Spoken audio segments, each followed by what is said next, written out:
All right. Hello, everybody, and welcome to another episode of Canadian Talk. Today, we got another one of the talented stand up comedians that there are out there these days. Uh, my favorite kind of people to interview.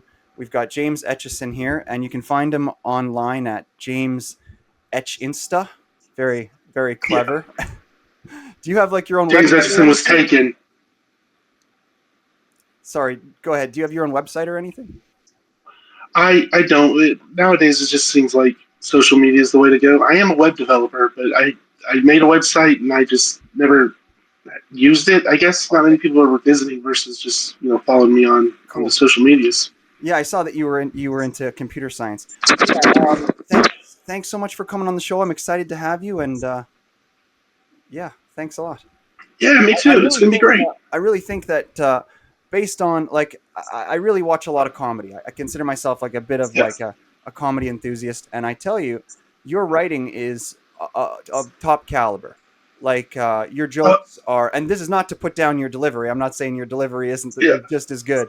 Uh, I basically when I ask people to come on the show, it's typically people that I think are going to completely blow up. So yes, I think you're underrated. Like, and many of the other comedians that I've had on, you know, and it's probably happened more than I don't know 3 times. I don't want to exaggerate too much. Where I've had a comedian on and then they completely blow up. So I personally think that's going to happen to you. So thanks a lot for coming on my tiny show today, and yeah, Oh man, thank you so much. Yeah, I feel underrated. I no, I'm just kidding. As far as the jokes go, yeah, I feel like my delivery when I started, I've been doing this for like 12 years, and I've written all these jokes, and I'm a really nerdy guy, and I like doing math and stuff a little bit, or I did back then, and I yeah, do computer science, and to me, like a lot of jokes are like puzzles, and part of the puzzle is finding how two things connect or three things, and revealing that in a way that makes people laugh. But I realized how much that's just that puzzle is part of a bigger puzzle that is you're selling yourself. You're a character. You're someone people need to connect to. And so exactly. that's where I kind of had when I started. I was writing pretty good jokes, and after a while they got a little better, and so on. But Yeah, I realized I had to yeah. Sorry, just to be cut a you off whole right there. package. Yeah, you Yeah, definitely do. I think that's probably why I like your joke writing so much because I'm also a math guy, and yeah, I could see that a lot in your jokes that they were that you were treating them like puzzles and they were very well put together. Yeah, and I know you're a smart guy because I literally well, and I know you're a bit. Cause I obviously I looked through all your social media. I've got like my favorite magic cards to show you. Let's see if I can get it now. oh yes. This is a Oh good. my god. This is a Soren the Mirthless, or maybe I'll show Sword them. Markov. Yeah, I'll show you them Nice. after because this isn't one of those Magic the Gathering podcasts. But All right, just a little bit though. My favorite card is called Martyr of Sands, which is you gain a lot of life all at once, and then you can recur it. It was from Cold Snap. I played this deck, and you would basically gain so much life they could never damage you, so they would have to have an alternate fair win enough. condition, and What was the they mechanism would just that mill made out you? sometimes. What was the mechanism on the card that made you gain the life? Like you said, it was all at Okay, once. so So I assume it was like it was based on the number of it was a cards in one the mana deck. creature that you could sacrifice to reveal any number of white cards in your hand, and you gain 3 life for each. Oh, sick. And that would gain you like 15, 18 life in one turn. And that would stabilize until you could forecast the card, which means you reveal it from your hand to do an effect that would bring back a 1-drop creature. And so you could just keep doing that every turn once you got to enough mana. And I used the Tron lands. I don't know if ours is mine, hers is whatever. The three of them make 7 mana when you get all three. And so I would just kind of really annoy the hell out of everybody. Yeah. They wanted me to stop playing it. Yeah, sometimes when you get like a really good win condition, sometimes like if you play people repetitively, which I naturally do too, with because I've only got I think 5 or 6 completed decks that I like use, and I just Yeah. play Pioneer, and but yeah, if you get that Okay. easy win condition, you fucking people stop wanting to play with you, and you're like, oh shit, Yeah. yeah. Yeah. Like I mainly am on Arena obviously, now. oh sorry, I'll just say I'm sorry. Like I wish, you know, I like the in-person interviews way better. I'm sorry with this type of interview. We're always talking over each other. It's impossible not to. So yeah, sorry about that. I'll wait for a queue. I'll do better. Okay. Yeah, no, but it is the biggest thing that I hate about this. Like, I live up in the middle of nowhere. Sorry, you said you're from Alba. Where are you from? Opelika, Alabama, which is near Auburn, Alabama, which might mean nothing to you, but it's a small town, and I have a local scene that is amazing. But we're not in a big city, and so we're very supportive. We're all friends, and Nice. it's really awesome, and I love that. But I have to travel if I want to do kind of bigger shows. Cool. Sounds like a pretty good community. But, it's funny though. I bet you call it a small town. I'm curious now what the population is because I live in the biggest city in the province that I live in Canada, and I have a weird feeling that your population isn't much less than mine. Yeah, it probably isn't. I think it's. I actually don't know. So Oh, we're kind of a sister city with a college town called Auburn, where I went to school. yep, Uh, heard of it. they're really big into college football and stuff. And I don't know what just Opelika's population is, and I'm not good with remembering populations. Oh, I But I'll thought look you it were up a and math let you know. guy. I I am, but not when it comes to geography or anything city related. And I haven't lived here my whole life, so I couldn't. Yeah, I don't even know how many people live in cities. yeah. I honestly think geography is the stupidest thing ever. It's impossible I to know. remember all the nonsense. Yeah. So, what you have a day job also, or Yes, yeah. I don't make a lot of money from comedy just because I'm not full time touring, and if I were, I'd be making less money, which is kind of the conundrum when I'm trying to make comedy a career. Uh, I work as a web developer. I work on one website. I don't want to say where, if that's okay, because then I'm responsible for what I say about the company. yeah? But yeah, I do front end design, or front end development. Sorry, not design. Definitely don't do design, but yeah, a lot of HTML, CSS, JavaScript, stuff like that. Oh, very cool. I imagine this took a lot from your industry. I pretty much just use Squarespace to make my website. Have you heard of that? Or it's like one of those website Yeah, building websites.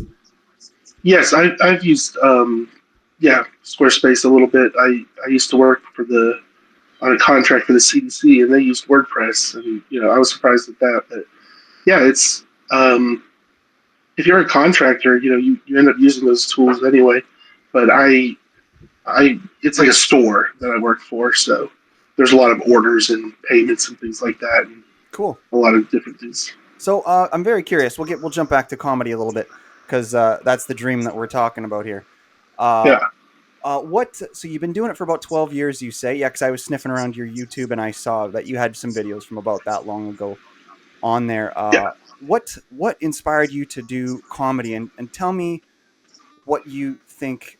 Sorry, we don't have to do two-part questions either because the memory is fucking No, that's fine. insane. Like Yeah. what is your view of comedy? I'm curious what you think of it. What is it for? And what got you Yeah. involved? So what got me inspired? I guess when I was a kid, Comedy Central didn't have as much original programming. You know what I mean? And they would show it at night, and I would be watching Comedy Central presents all of like everyone that came out, and they'd rerun them.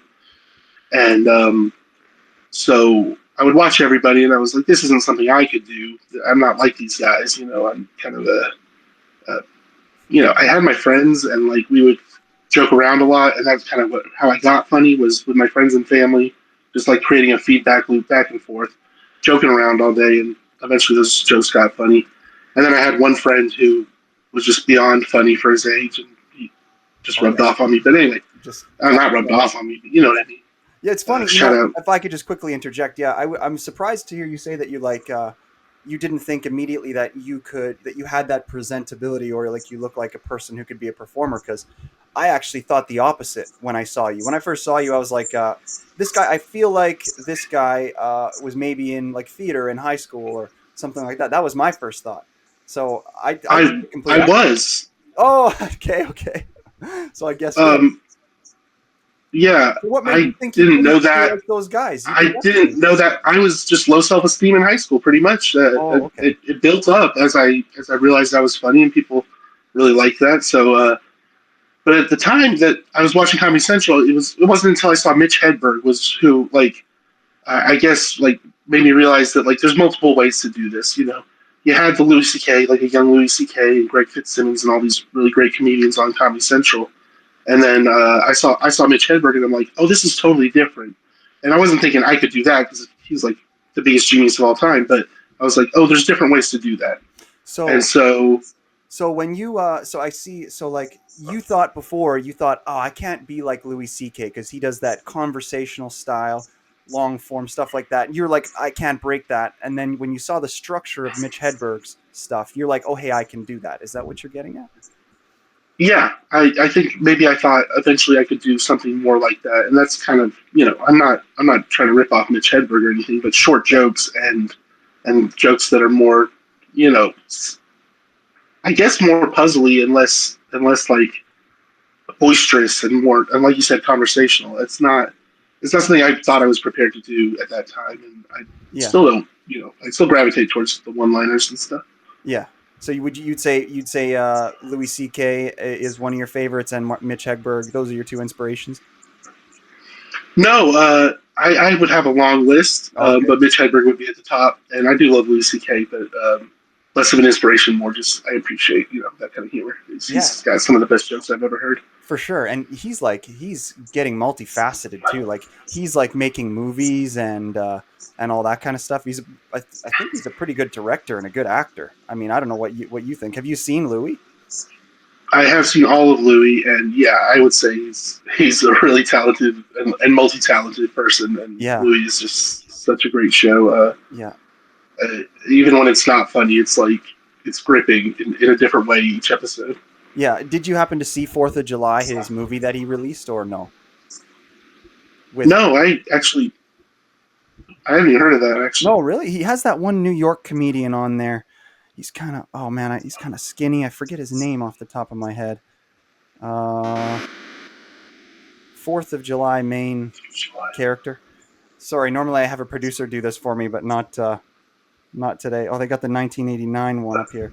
I have to put in Louis C.K. Yeah, yeah. Sorry, this is such an aside from talking about you here, but No, that's fine. yeah, if you haven't heard of this, we definitely I haven't heard of this. you should find it. Let's see here, because I want to remember this comedian's name. Jeff. Hold on, if I show you a picture of his face, maybe you'll know his name off the top of your head. See that? Oh, it's kind of blurry. Is that Joe List? I can't Joe even. List. That's his name. Yeah, Joe List. Yeah. Oh my God. Oh, he's incredible. I love Yeah. him. Well, that's the movie that he released, man. You should check it out. Oh wow, I'm Or I going can also to. just give it to you because I don't know. You probably have like Dropbox or something like that. I guess that's illegal though. Yeah, We're admitting to something illegal now. we're not doing that. We're definitely not going to do that right after this. And I'm not going to watch it tonight Not once would I illegally. ever transfer a movie over Dropbox to somebody else. That is illegal activity. Okay. Cool. So, and then so for me, comedy is like, I probably overthink it a little bit. And I probably overinflate its value. I don't know. So somebody could easily say that about my view of it, but I honestly think that like comedy is one of the most selfless jobs out there. I think that people sacrifice themselves, like with self-deprecation and stuff like that, so that they can literally be the object of somebody else's entertainment, and and really just it's like the cure to depression, in my opinion. So like, what is comedy to you exactly? I guess it's just a puzzle, or what is it to you beyond that? Oh, it's so much more than that. And I think what you said like really got me. Like I have a lot to say about this, but I think it should be the way you said, a selfless or kind of a not egotistical thing where you're not just being like, oh, I'm doing this for validation. I want everyone to think I'm the greatest. I'm funny, but it should be a way to to give laughter to people. And I kind of struggled with that where I didn't really know necessarily. I've always been a pretty humble person, and I hate to say that because that's the least humble thing you can say.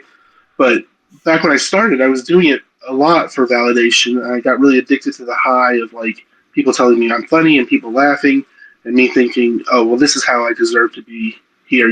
I've always struggled with self esteem, but I feel like that wasn't the way to do it really. And even it affected my self esteem in that now I see comedy as like I love jokes. I love everything about comedy. I think it is like a gift, that you give to people, or you're getting paid for it maybe, but still, it's just in general. Like I can imagine like life without laughing. It would be awful. It'd be, we just have to listen to music, which is great, but there's, you want to do multiple things to be happy. And so I started looking at it differently, and that's kind of where it got better for me, which was I was doing it less out of, okay, well, I need to prove that I deserve to exist or whatever, and more, okay, what work can I put into this to maximize how good it's going to be, for myself and for everyone else. Mm-hmm. A lot of people talk about, uh, I don't know who said this. I say a lot of people, but it's probably one person who said this on a podcast or something, that the audience is like your instrument, and Yep. you're playing them for them. It's kind of it's also an audience, but other types of art, I think, like music and writing books, especially, you think like you don't have that audience giving you feedback in the moment. Um, music somewhat, but you have to like write for yourself. And I think comedy's a little different in that you should be writing for yourself, but you have this test every time. Is it funny? Yeah, absolutely. I, Um, I agree with everything you're saying for sure. As far as I know, I believe it was Seinfeld who said that quote that you said there, okay, that would make the sense. instrument quote.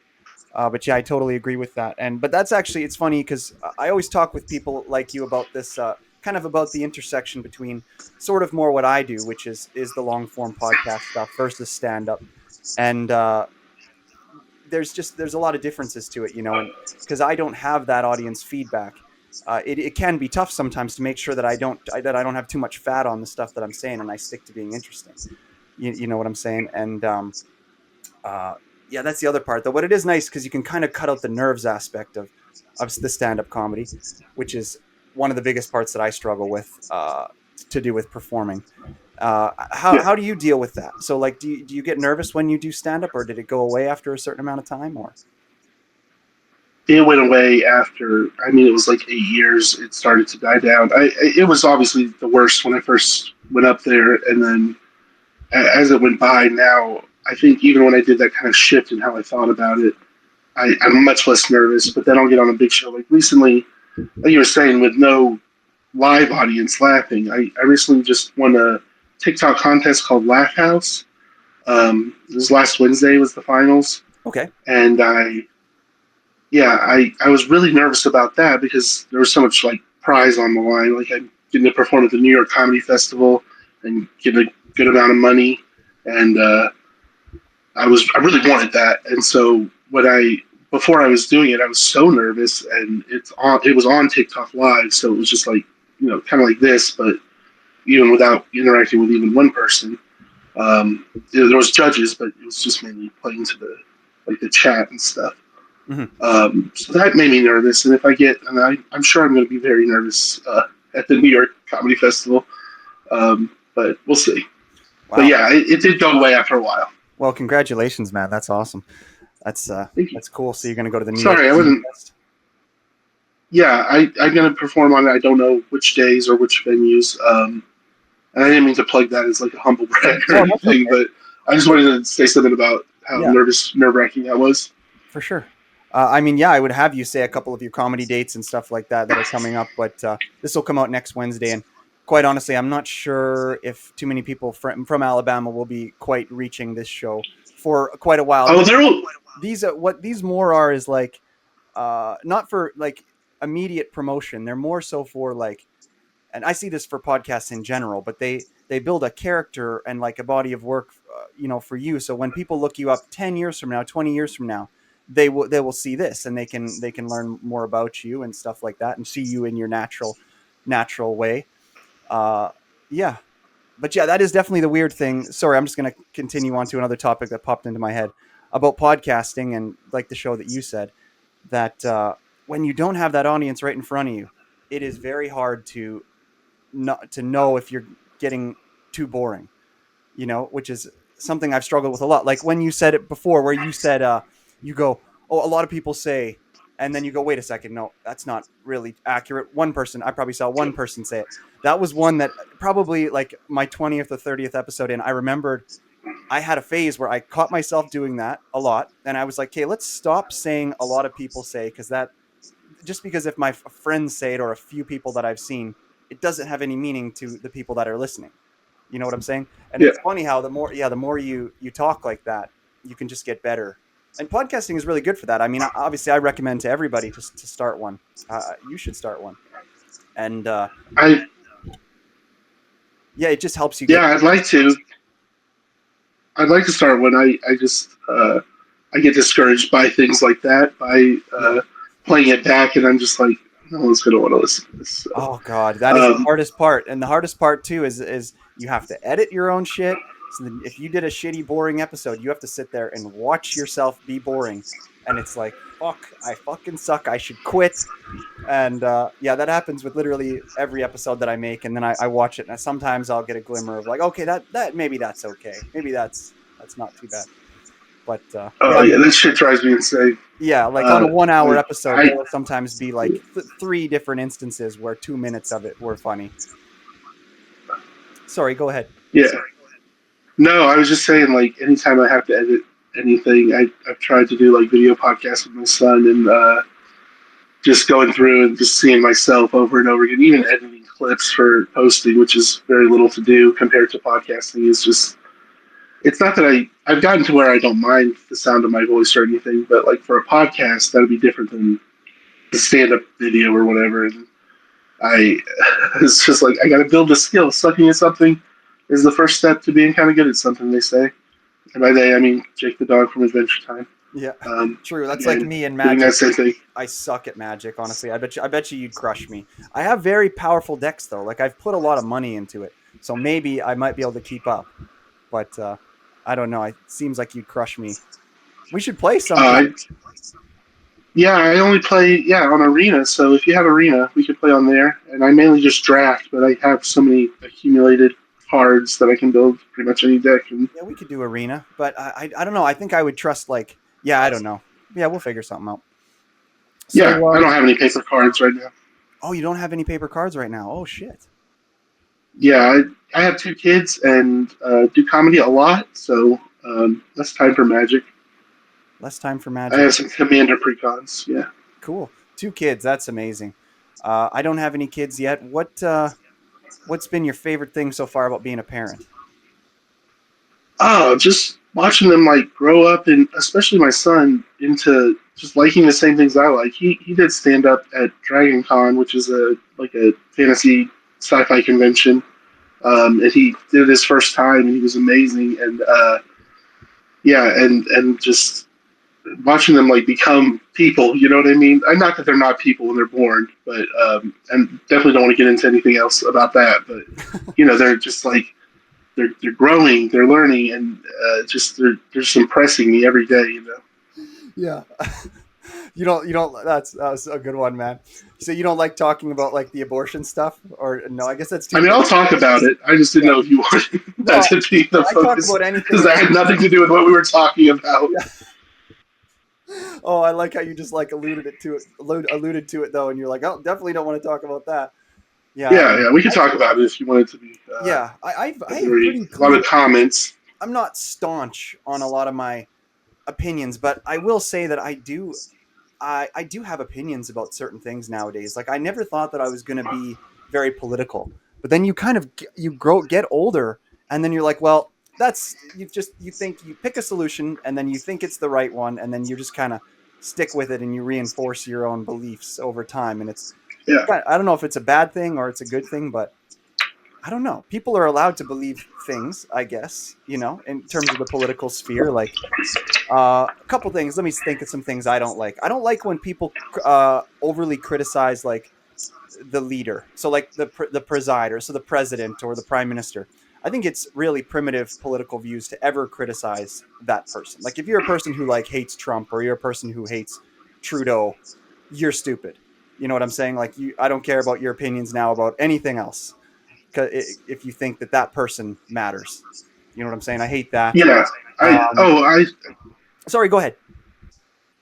no, I see what you're saying because they're just a representation of what the status quo is, and it's so many people, and it's or even if they're an elected official, you could say ideally that would represent what people think, and it's like, how do you fight that? It's education, not just like attacking from the top. Exactly, 100%. And like I don't know, I'd never used to have like a staunch opinion on climate change, or and then all of a sudden I just kind of like I decided I don't know what changed it for me. Like, have you seen those Al Gore documentaries where he talks about like climate change and all that type of stuff and how it's really bad and all of that? Yeah, an Yeah, inconvenient truth was the one he put in theaters, I guess, when I was a kid.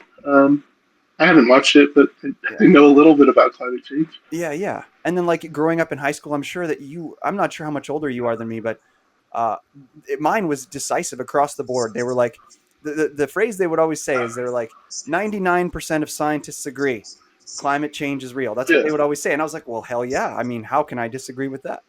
That's what, so yeah, I really believed all of that. And I'm not a climate change denier at all. But like when I look at the situation politically, let's say, so like how in Canada there's a carbon tax, or they're trying to sell electric cars, or they're trying to slow down the movement to nuclear power so that they can control the prices of energy, with petrol plants instead of nuclear plants. Because you got get nuclear plants, energy prices will all go down. So whether or not there's all these other motives to why they're promoting climate change, I think the idea of it killing us all, I'm not so sure. I don't. That's the one part of it now where I'm like, okay, I believe in all of it. The climate can change. I got you all. I believe you. But then, like it being an existential threat, I'm not so sure if I'm on board with that anymore. Like, because cars exist. I mean, you can just drive away from the coasts if they and live somewhere else if they start to rise, or if we start having more tornadoes or hurricanes. I'm sure they'll be in a localized area. It'll just be a different area from before. And it's like, you know what I'm saying? The poles will shift. I hope that the Earth can take care of itself. If it's managed to produce us, I hope it can host us. You know what I'm saying? So it's like yeah, I'm just not the kind of guy anymore who believes in the nihilistic view of like climate change is going to kill us right away.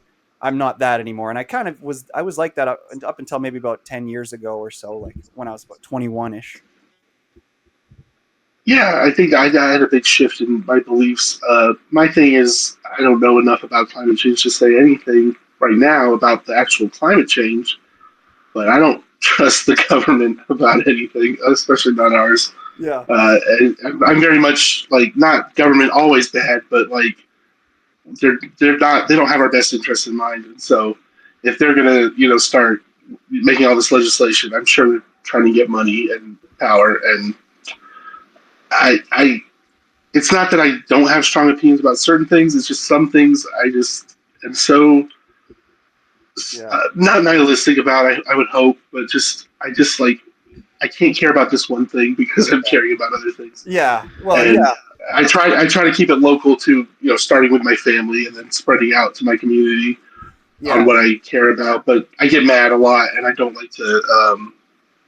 Speak I up. have to stop myself from arguing in comment Yeah, sections and stuff. yeah. You don't want to turn Climate into change that is one that I destiny don't know guy. enough about. Yeah, Yeah. you don't want to turn into that destiny Uh, guy. I would say being I agnostic is not as, it's not being nihilistic. It's just not caring, which I think is totally fine.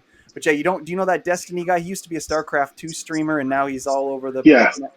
Yeah, he's pretty I see him nihilistic. so much it drives me insane. Like, Yeah. what are you trying to accomplish? I know he gets money from it, but like, why are you debating people? And like, I don't care who's right in those situations, because I'm like, you're not going to convince each other, Yeah, and you're just playing. You're playing to your base. You're playing to people who already agree with everything you say because they're the ones watching you. 100%. And I just don't see it as being productive compared to like, okay, well, maybe you could go out there and make people laugh would be my thing. And I guess that's not that much different as far as its entertainment, but I feel like with important issues, it's like, well, what are you doing to help? What are you doing like in your community to help? I don't know. I Yeah. try to just throw money at problems if I have it. Any extra money I have, I'll try to just give it to somebody and Yeah. like, Oh, I hear let you. them Oh, worry good about for it. you, man. Good for you. Uh, I wish I was more like that. I don't do that too much. I don't even really tip that much. So Oh, you have to tip down here. I don't know what it's like in Canada. You I have don't know. I tips thought on everyone every spit cup on of my coffee you buy. Yeah, head. so Yeah. you're kind of on some land. You're off the grid a bit. Yeah, I suppose so. Yeah, people. Well, yeah. That's the dream. So, did you play any sports growing up? No, I was always kind of nerdy. I played t-ball, and my team was called the Power Rangers, and I was 5 years old, and I wasn't good at that. I would strike out on the tee, and I'm doing a bit right now. I would strike out on the tee, and You don't have to the burn your Power bits Rangers so was much. really popular. Yeah, the Power Rangers was really popular at the time, and like they would come up to me and be like, "Well, I'm the Red Ranger." And like, I'm the Pink Ranger. And like, what Ranger are you, James? And I'd be, like, I didn't even watch the show, and I was just like, I think I might be their like little gay robot friend, Alpha, whatever, and he's waving his arms and stuff. And I'm like, you need a social media manager. I think that's pretty much my speed sports wise. Yeah. Sorry, it's not a good bit. I Oh just yeah. remember that as Well, my that's only all right. sports experience. Well, thanks for burning one of your bits on my show. I guess we can. I mean, we can even chat about it. I don't know. It seemed pretty good. Uh, yeah, that striking out on the T thing that's pretty funny. Uh, Yeah, Power Rangers. Yeah, it's good shit. I'm 36, so I don't know if I think I might be older than you by a bit. So I don't know if Power Rangers was as popular back then, but Yeah, not really. I was kind of more in the Pokemon era. I'm 32 myself, so yeah, I don't know. Kids yeah, I'm still a big kind of have like a Pokemon. 4-year cycle. Yeah, my collections. Hmm. I'm big into Pokemon too. And that's one of the when I was thinking about when I was talking about my son, like growing up to like similar things than me. That was a big one. Like he's really into it, but he's got 1,000 more to worry about. So No doubt. It's cool that it's still around though. yeah, I love it. Yeah, and so and you're also what else? Have you ever played StarCraft? That yes, but I played StarCraft 2 single player campaign. I'm not sweaty at online games. For sure. Yeah, I love StarCraft 2, but it was just like I was struggling with the single player missions, and I yeah. couldn't like go up against somebody. Yeah, it's very challenging. Hey, I think you're more of a Nintendo man, aren't you? Uh, Uh, well, I have a PC, I have a PlayStation 5, and a Nintendo, and I play games on all those. Baldur's Gate 3 recently has been like my big obsession. I oh, love Baldur's Gate RPGs and is one stuff. of my favorite games. I've been playing it It's ever since amazing. the since I believe it was on N64, but it was I think it's called Gauntlet Legends or something like that. It was like the precursor. Oh, Yeah, I played Gauntlet Legends so much. Red Warrior is about to die. Like yeah, that was the best. yeah. You have to get like a Oh, little expansion for your controller to hold the save files. yeah. I was Oh like man. begging my mom for that. Dude, yeah, I loved that game. I paid so much for the game. It was like 149.99 Yeah, for the game, and but I got like 60. I got every different type of character up to like level 99, and yeah. oh my god, It was a blast. yeah, And it's good multiplayer, local multiplayer. Just not we don't get it like we used to back in the N64. yeah, yeah. That was one of the first ones that I ever found where because I was looking for those adventure type games, RPGs or whatever you call them, where you could play multiplayer because it would be third person, so it's kind of like hard to Yeah, find. So yeah, so what else we got? So you still do computer science now, hey? And okay, well that's kind of boring. It's kind of it is really boring. I don't like it. I do like it. I like doing comedy a lot more. hell yeah. I, I hear you, man. I, I'm the same. I'm a personality hire. I hear you. I hear you. I have the same issue with my field. I'm a structural engineer, and it's so boring. I hate that I did this industry. I chose this industry, and then when I get into it, I go, "What the fuck was I thinking?" You know? Yeah, absolutely. That's how I was. I graduated. I got a job in an office. I'm like, I don't want to be here sitting down, And I got so depressed on my first job, and like, I gained all this weight in like 1 year. It was awful. It was Oh yeah. yeah. It's just like I wasn't because I before that I was working in a warehouse moving boxes and stuff, and then I just kind of started sitting all day, and I was like too tired to go to the gym before or after. And I had some health problems, and then it all just kind of accumulated. Yeah, it really is like a And then I domino was, effect, hey. The thing is, yeah, though, I mean, who absolutely, gives a shit? I mean, I'm not one of those guys who will tell you, "Oh, hey, you shouldn't be fat." I mean, we're all gonna die like in not that long. I mean, you get to 30. We're both at 30 now. It's like you get there, and you're halfway done, and you're like, whether or not I'm 250 or 150, I'm gonna be dying in 30 years. So who gives a shit? You know? yeah, I feel the same way. And my motivation for what little going to the gym I do now is just like the mental clarity. It just feels good to be active. I Yeah. don't really care about losing weight. I just want to be at my best. It's kind of amazing how much exercise does for your body. Hey, it's like I know I Yeah, sound like a fucking Joe Rogan broken record here, but it is actually insane. Like if you yeah, exercise a little bit, you can just figure things out easier. I just find my mind works better. Like I don't forget shit.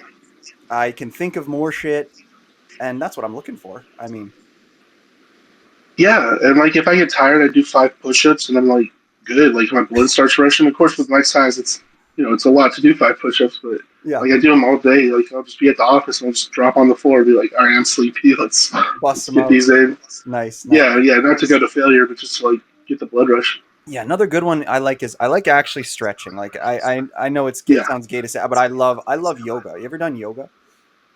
yeah, yeah. I got into it a little bit when I was dating a witchy person.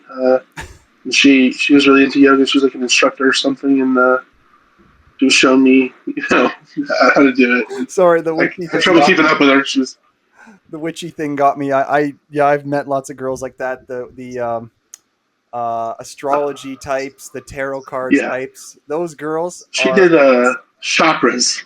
yeah, the chakras. Oh my god, those are the craziest ladies. Sometimes they're not crazy. They're great, but sometimes Yes. it can be a little bit much to kind of rein in. Yeah, I think I'm very interested in it, but I'm a little more skeptical. So Yeah. you don't want to be rude, but it's just like, okay, well, I like this, but this is like the astrology gets me. It's like there's no way that's real. There's just no way. And you can't say that because it's almost like so many people are into it that it almost feels like misogynistic to say Yeah. astrology is fake. Like, how could you do that to women? But yeah, it's Oh fake. shit. I don't know. Sorry.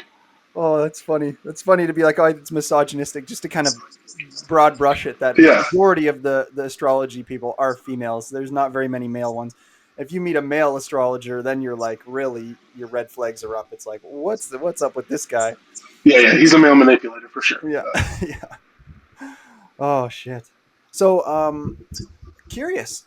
Have you ever done a podcast before?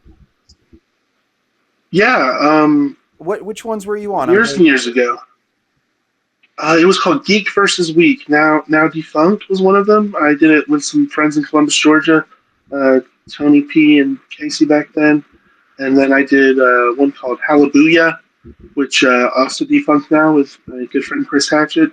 I was just a guest a few times on each, and man, it was a struggle back then because I wasn't as peppy as I am now, and I just haven't done it in a long time, and I don't think I ever like built the skill up really heavy. Okay, It's I don't know if you've noticed this, but like the first 10 episodes of a podcast, they might be okay, but they're shaky, and then it's always seems to be like right at episode 10, it's like in the rhythm. This is what it is now, and good or bad, it's going to be that, and I think that's really interesting. So fair I'd enough. like to do 10 episodes of a podcast and just not post them, and then, Yeah, and then and then jump right into episode see where you 11. end up. Yeah, for sure. So you said a word. I'm not sure if I knew what it meant. It was you said defunct or something. So like if you were to, because I'm pretty sure I googled you to see if I could find you on some podcasts. Would a viewer or somebody watching this be able to find your old episodes of those podcasts now if they wanted to go and find them, or are they wiped off the internet? Is that what you were saying? So they're just ended. Okay. And so they should still be there, but I think they're on like Stitcher because it was like before people were really uploading them to YouTube and Spotify. It was a while back, and I'll have to find them. I can probably find them by talking to the people who Okay. produced them. But Yeah, because I'd be curious where they're at because I couldn't find them personally. But so yeah, yeah, I don't. to anybody out there, I'm sure if you want to go find them, I'm sure they'll be on YouTube or Spotify shortly. So go check those out. Yeah,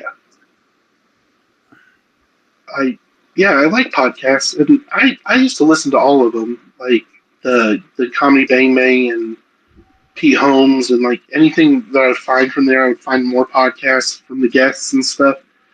And I was at work in an office, and I was just listening to them all day, and it was like really affecting my work and also like my mental health in a way that like they'd be talking about like ayahuasca and DMT and stuff and all these experiences they had. That would like trigger my bipolar mania, and I'd start like saying crazy shit, and I'd be like catching myself. I'm like, oh no, I shouldn't be talking about this at work just because they talked about it on the podcast. And also, I shouldn't be like so sure of myself about the craziest shit I was thinking. So I kind of toned it down then, and that was like during my like trying different medications and stuff for it. And yeah, I don't love medication, but kind of necessary when you're when you're having delusions and stuff Hey, at fair work. enough. Oh, that's funny, dude. Sorry, maybe if it might be traumatic for you or a bad phase of your life. No, Sorry, I find the humor in it, but it's like because I did the yeah, exact same thing.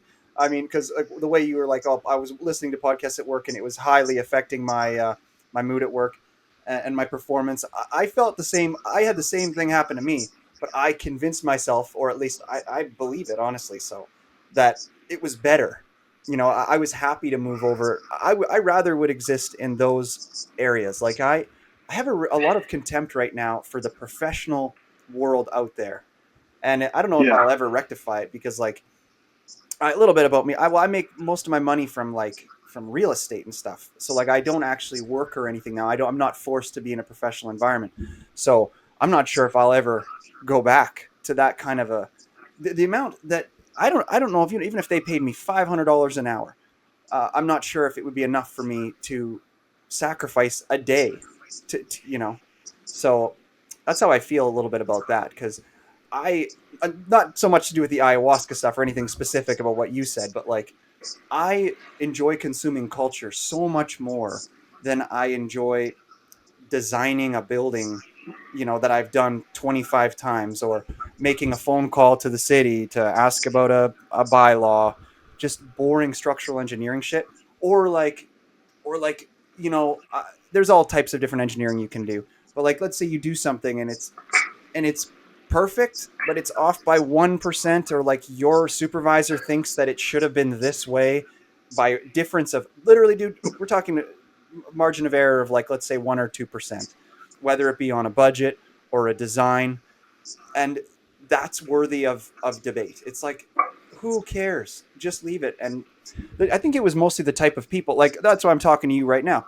But not every engineering firm has somebody cool like you. And if I was at that business and me and you were friends working there, I mean, like we wouldn't be able to act probably the same way as we would uh, in our industry we're in now. So that was also part of the problem with what I felt when I was involved in that kind of office culture. Didn't love it. So what do you think about that?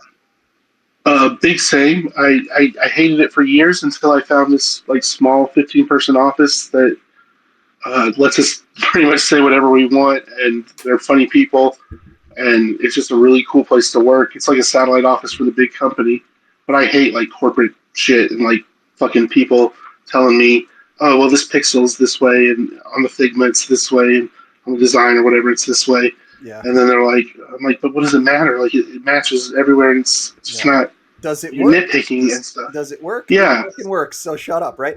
Um, one Ugh. question. One question for you is, I see that you're doing like a sobriety type journey, and you put it on your Instagram and stuff like that. It was a year-long sobriety journey that Oh, concluded. oh, okay. I I want to go back to it, but I am an alcoholic, and I it's not a problem for me to be an alcoholic except for my health. Like I'm a nice drunk, I'm a safe drunk, uh, and I haven't been getting drunk like I used to. But I did start drinking again, so I just didn't want to make a post about that. Like, hey everybody, good news! I went back on my very difficult thing I worked at, but I don't really consider it so much as a failure. Like I did it for a year. It's just a matter of like, well, what's the balance, and should I just quit again? I just got to figure that out for myself. I was public about it. They say to do that, like to check in with people and stuff. Um, a year was the goal that I set, and I think I need to make sure I'm learning from that. That I need to like decide what to do. But I'll never smoke weed again. I'm not against it at all. I love it for other people, but it messes me up. Oh yeah. For me, it agrees with me a lot. You know what sucks though is I did it so much that I think that I like gave myself a lung problem. So like I can't smoke it anymore or I can't sleep. Like I'll wake up in the middle of the Yeah, night coughing if I have a couple of hoots in a day, like real weed out of a bong or something like that. I can't sleep that night. So basically, like it was like I think 2 years ago. So I started doing marijuana. I didn't start drinking or doing marijuana until I was about 23 years old, and so I did it for about 7 or 8 years, and then I kind of am quitting the marijuana now too, but mostly just because of physical issues that, or I wouldn't quit Yeah, it, but yeah, it's an interesting drug. It's good for a lot of people. I think that drugs are good for bringing people to a baseline. Like if their ego's too big, they're going to go do cocaine until that ego explodes in their face. Or if they're too competitive, they're going to go maybe try weed. It'll be a nice balance and it'll bring them down to a baseline, which is what happened with me a lot with weed. I was too hyper competitive, and then yeah, to do with the alcohol, I've never really had too much of an issue with alcohol. Lots of alcoholics in my family, but I'm lucky in that I'm underweight, so I just drink beer, and then it's not like, because most people, the reason they don't want to drink beer is it's like, oh, too much calories or whatever. But for me, it like helps me. It's like a diet almost, like I'm on a beer diet, and yeah. and with beer, I find like it doesn't get a person to the place of, oh man, I'm dangerously drunk right now. I better there's a problem here. So that's pretty much my only ways of control, because I don't think I've ever really had any problems with substances. They've only really ever helped my life. So I try to like help, but it's tough because you can't really, to everybody, they handle it differently, you know? So not there's no one way to do substances or incorporate them into your life that is the be all end all best way to do it, you know. But I also don't think that zero is the way to do it. Just the same to do with my theory or my opinion, I guess, about the overweight thing, is really life is not infinite. So if you are living it like that, you are missing out on certain things, because there's undoubtable benefits to certain substances, whether it be mushrooms or whatever. But yeah, that's how I feel about that. I feel very similarly. I love that, like, the drugs can help people. Maybe not like, methamphetamine is such an extreme drug, but I take Vyvanse and stuff.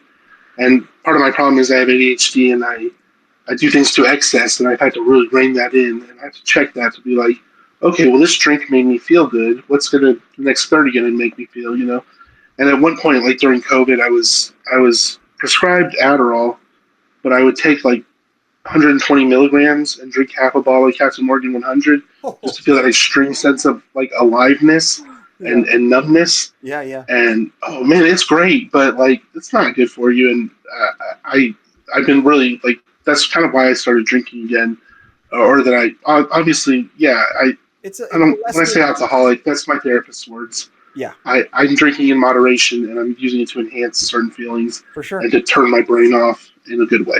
Yeah, for sure. Yeah, yeah, for sure. I had a long relationship. It was about 8 years long, where I was with a girl who had ADHD, and uh,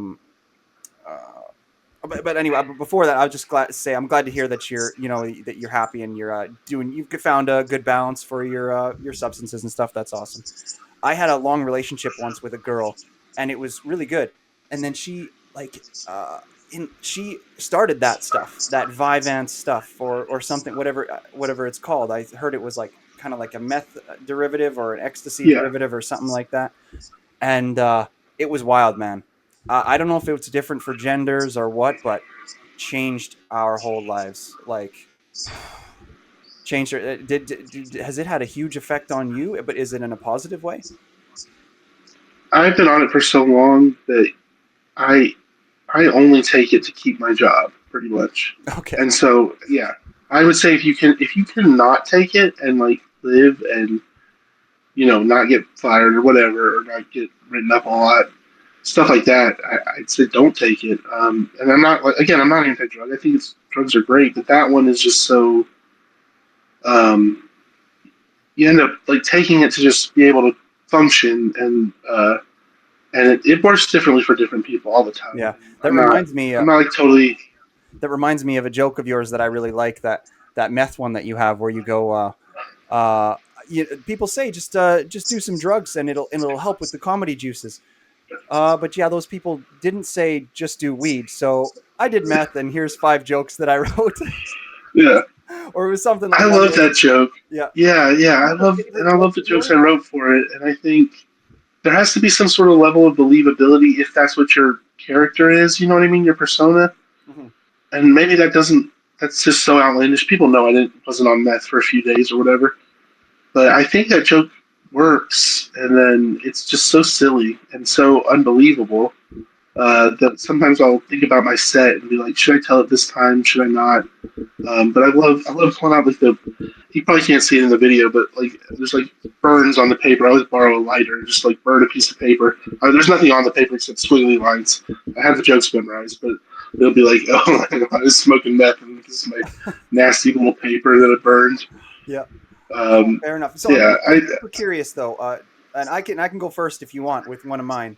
But do you have a favorite joke of yours? Because you're not a one-liner comic necessarily, but usually, like for me, I have jokes of mine that I've written that are my favorites, and they stick in my mind. yeah, And even if they're not funny for other people, uh, but what do you have like a favorite joke of yours? yes. It's one of my most successful jokes. It's sometimes when I get sad at night, I like to put on my CPAP and pretend I'm a preemie baby, and everyone's praying for me. Um, it's such a good opener because it just says a lot about me in very few words, you know. Yeah. And it's also a puzzle joke, kind of. You know, there's baby with CPAP. Why would I compare myself to a baby with a CPAP? You know, because I'm wanting people to pray for me or something. It's just so it just works so well, and I like it because of that. But I also like the ingredients that go into it. Oh yeah. So when you write your jokes, do you have like a process? Like how do you like to obviously like most people when they're doing a writing or some sort of they're a painter or whatever, they get into a space, whether it be like what's your process for writing your jokes? Do you have a one that you love or are they just kind of all over the place? It's a little all over the place, but definitely getting into that flow state where I always picture it like there's infinite avenues that can come from a topic. Like you say, a topic is like this node. There are branches that go out of it. Maybe not infinite, but a lot. And it's how fast you can go down those branches and find one that makes a connection to another node, which is just a topic or idea. It's not that deep like or anything, but if you can travel, you make your brain work really fast and be able to recognize when the connection from one thing to another thing is funny. And then there's a lot of refining, rewording, like making the words hit as hard as they can with the economy. And sometimes you add words to build tension, and then of course practicing on stage to get it just right. Um, the process looks like me just laying down with my eyes closed. Sometimes in the shower. I used to think of a lot of jokes while I was shitting back in the day. Um, I if I got off my phone, I could probably still do that. But yeah, putting the phone down. No notes until I come up with something that I think is worth writing down, Yeah, yeah. and then hopefully on paper. But sometimes I'll just have my phone. And then there's the Godsmack jokes, which are like, okay, well this just popped in my head. Yeah. Did I hear this somewhere? And then if not, I'm like, oh well, thank you. There's a joke. Yeah. I I love feel those less, I ones. guess, I feel less proud of those in a way, even though I did think them up, but they just feel so sudden and it's just like such a gift, Yeah, and you I love almost that feel like too. yeah, it's with those ones it's hard to not feel like you're plagiarizing, you know? And Yeah, then like the worst feeling though too is if you've ever done one like that and then a few years later you see that somebody else already did it. It was like, "Oh man, that gets me." or did it after me, like I did it first, did it after me, but I had no way to prove that, and they're maybe even famous or big on Twitter or whatever. Yeah. Yeah, I've had jokes like that. If I wrote them Yeah. first, I'll keep telling them unless it's like a very big comedian who's known for that joke. Yeah. If I see it on a Netflix special, of course I'm going to cut it. Yeah. But if it's just like a tweet and it's like, oh well, someone made that same connection, I'm still going to tell my joke. Like honestly, like the one where I talk about uh, putting things in my mouth and then somebody blew a transformer. That joke's been made to death. And yeah, I wrote this long version of it and I came up with it myself. And someone else thought of blow a transformer is like blow a transformer, like suck his dick versus blowing up an electrical thing. Yeah. Okay, but that's not the whole thing of the joke. And also, I didn't take it from anybody. I know I didn't. And Yeah. so Yeah. I'm just going to keep it. Yeah, to do with that, it's kind of like the size of the stage that the joke is presented on somehow kind of matters for the weight at which you can claim to own it, regardless of time. It's kind of weird like that because I had a buddy, or I have a comedian friend that I have. His name is Ben Bankus. Uh, he's pretty big here in Canada, and he had a joke about. Oh, I can't not remember what the joke was.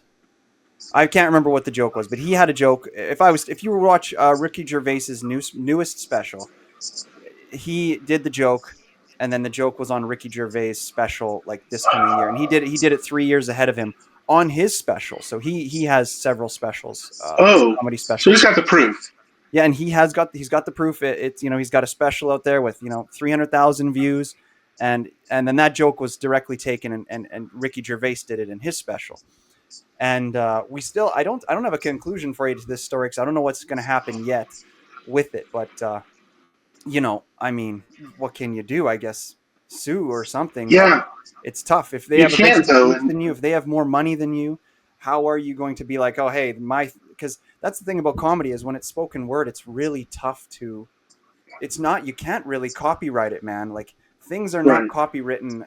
Like you can do a different person's joke and you're a different person delivering the word material. So it is fair use no matter what if you're stealing something that's spoken word like that's a little. I'm not a fucking lawyer or anything like that, but that I know for sure is the way that is. You can't sue another comedian for stealing, for saying the same joke as you. So what do you do in that situation? It's just kind of like it's like politics in a way where it's just a race to who can get those words in front of more people first, and then you get the credit for them, which is kind of sad, but it is kind of what it is. I mean, it's the nature that I would say that's the nature of comedy in the same way that music is kind of limited, where there's just a small amount of words and people have to listen to it over and over again, and then they get bored of it. The same thing, I think, comedy is at risk of the same thing, but I would say would be more the department that it's in, like the fact that nothing you say is actually yours, only your ability to reach people is what makes it yours, and it's temporary. So, which is kind of too bad, but the nature of it, part of why it's such a selfless pursuit, I think. You know what I mean? Like it's like when you see. Sorry if I'm monopolizing the no, you're conversation, kicked but out. it's like when you see like a new band, Banksy, that stupid street artist or whatever. That it's like when you see a new Banksy, right? The same thing, the same process of things happens every time. A homeless person will jump near it, and they'll put a piece of cardboard in front of it, and they'll say, "Hey, do you want to see the new Banksy? Give me money," and then people pay, and then slowly as that works up the chain, the money ends up in the right hands. But it's kind of the same thing like that. Is we're all kind of just like that homeless person, kind of trying to jump in front of the Banksy painting and being like, "Oh, see, I thought of it." But Yeah, really, we're all kind of doing the same damn jokes. So you know, you got to be Matt Rife yeah, handsome. Just get in front of a big. yeah. And then you don't have to. Never mind. I'm gonna say that. Yeah, it is like that. It's and you're hopefully you're selling yourself versus just the jokes. But it still gets to you, I guess, that the parallel thinking and the fact that every joke is breakable down into parts that that'll ruin the joke, but like those same parts are used in other jokes. It's not like you invented a new way to be funny exactly. You're just kind of applying different things, and you don't think about it that way. I don't think about it that way.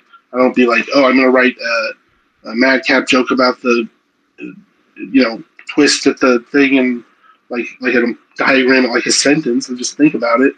But yeah, there's nothing really new exactly. It's just fun. It's enjoyable, and I focus on that. I don't make a lot of money on comedy, and I don't really have like my aspiration would be to reach more people, and I don't know. I wouldn't mind money, but I don't like think like you're paying for the experience of seeing someone live, whether it be recorded or whatever.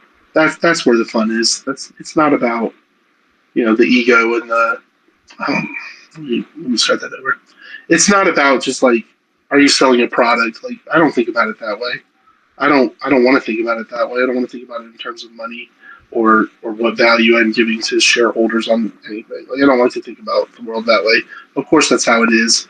You know, you gotta market yourself and you gotta do all these things. But comedy to me, I think is more like substantial than that. It's more important than the sales or whatever. Yeah, for sure. Maybe I got off topic there a little. No, you didn't. Not at all. Not at all. That was awesome.